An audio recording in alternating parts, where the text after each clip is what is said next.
You got to let people make good decisions and bad decisions, and we all got to learn from those good decisions and bad decisions. That's how we grow as a human being. Yeah. If you always perfect, then how you going to grow, Joe? You're not, and no one is. So it's like it's unachievable anyway. Look at the Dalai Lama. What the hell did Dalai Lama do? Spit in the baby mouth. Ask the baby suck his tongue. So some kid to suck his tongue. In front of everybody. In front of everybody. He wasn't alone with this dude. He was out like a no dude was a fucking kid. Kid, excuse me. Little dude. Let me say this to you. If he did it that time, a kid have sucked his tongue before. That was not 100%. That was not new behavior. You try out when you're 70. Mm-mm. No, somebody been sucking your tongue. You don't get to be like 7 years old. But see, that's what fun. That's why black people be Christian, because we'd have slapped the shit out that pastor. Yeah. I'd have slapped that Dalai Lama. Whatever the fuck What is it? Dalai Lama. Dalai Lama, Dalai partner. Dalai Lama's better. I'd have slapped that goddamn Dalai Lama tongue around his neck. You stick your fucking tongue in my black baby mouth. Who left their fucking little boy with that man? Yeah. Like where are the parents while that's happening? Imagine if that was your son. And he's like, stick your tongue out. I'm going to suck your tongue. No, I don't think so, sir. I'd have slapped shit out of that Dalai Lama. I'm going to tell you right now. Any parent would. It's fucking ridiculous. The fact that he said that. And then he just did it in front of everybody. And then he apologized. And it kind of went away. That's what they always do. But that's nuts. But that one, like that's proof. It's pretty much proof. You're trying to get a boy to French kiss you. You're telling the boy to suck on your tongue. What is that? You know what that is. Yeah, pedophilia. There's two things I was going to add before. Tongue greeting in Tibetan culture? The video was edited slightly. How so? It's a longer video than the clip that went viral. Okay. And there's context that I think was edited out. Not that we're going to understand it probably, but... See, Tibetan culture. So sticking out your tongue, according to a 2014 BBC article, sticking out your tongue can be considered as rude, but in Tibet, it's a way of greeting. That's just sticking your tongue out. That's not sucking on someone's tongue. That's a very different thing. It said it has a tradition followed by the Tibetan people since the 9th century when the region was ruled by Long Drama, who was known for a black tongue. Oh, so he had a black tongue. So that was why sticking out the tongue became like a greeting. Because this guy had a crazy tongue. You want to show everybody. His tongue was black? That's what he's saying. Guy had a black tongue. After the death of the king, the locals started showing their tongues when asked to confirm they are not like him or his reincarnation. Oh, interesting. Yeah, but that has nothing to do with sucking on a tongue. There is a bit. If he said that, stick your tongue out, and the other guy went, it was funny. That's funny. A guy and a kid sticking your tongue up, being silly. But suck my tongue, that's a totally different enterprise. How would you have reacted? I would have beat the fuck out of him. Yeah. Well, I would have certainly screamed at him. I would have certainly be like, what the fuck are you doing? When this story first hit, so everything don't translate. I'm a little slow sometimes. I thought it was like when they said Dalai Lama. I thought it was like one of them big ass llama with the tongue. I said, them things don't talk.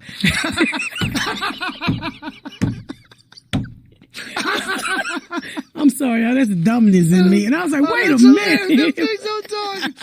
That's what I was thinking about, one of them llama things. I was like, hold on. He's talking about, I was like, I'd have beat his ass. He's a very bizarre religious figure because he was chosen when he was a small child, that he was the Dalai Lama. So he's been the Dalai Lama his whole life. So it's not like a position he earned, through being this like incredible person that everybody realizes like the reincarnation of some holy person. Who's after him? I don't know. I don't know what they do. I think they pick one. I don't know how they do. I don't know what the tradition is, but I believe he was picked. See if we can find out how they've picked the Dalai Lama. But he's been the Dalai Lama like his whole life. So he's been this religious, worshipped person his whole life. So what a weird life that guy's had. How many tongues has he sucked? That's what I'm saying. How many times somebody sucked his tongue? Yeah. Exactly. Quite a few. Exactly. Maybe. Suck my tongue. Let's suck my finger. Hey, suck my whole hand. Hey, you know what I'm saying? Next thing you know, let me show you some artifacts. Whew. So I don't go to church. Yeah.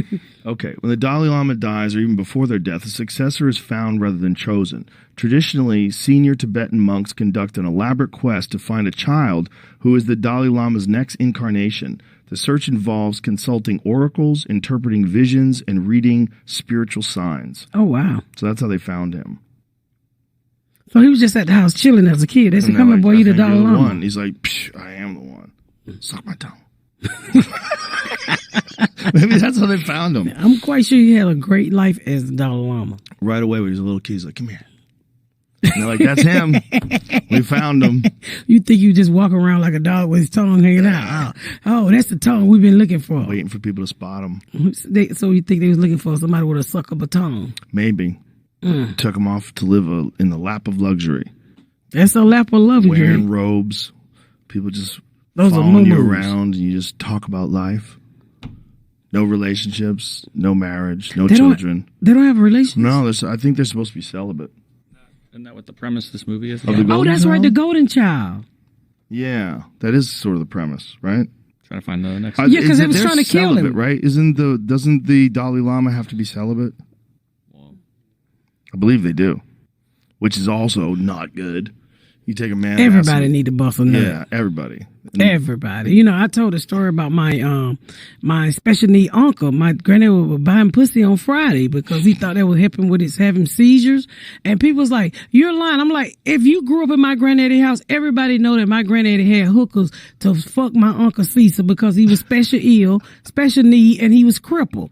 So me and my sister had to go back there and help him get started. And once we got him started, we went and played Pac-Man. But it didn't help with his seizures, but he came out pretty happy. Well, there you go. You know, people. That's why I say people special need people need to bust a nut too. Yeah. If there was prostitutes that only specialized in special needs people just to make them happy. No, my granddaddy paid them. Yeah, that's what I'm saying. For money. Yeah. What that would be. Well, they got like half a pint of whiskey. Shit like that. Oh, that's what he gave them? Yeah. Jeez. He ran the bootleg house, so he sold moonshine. So he would feed them and give them whiskey and a few dollars. What kind of hookers can you get to fuck a special needs guy from moonshine? I mean, I'm having a hard time seeing the bright side of this. That was in the 70s. Oh my God. What did these ladies look like? These poor ladies were down on their luck. They didn't look like that chick on that sign behind you, but they look a lot like these. That's Mitzi Shore. Oh. Yeah, that's who that is.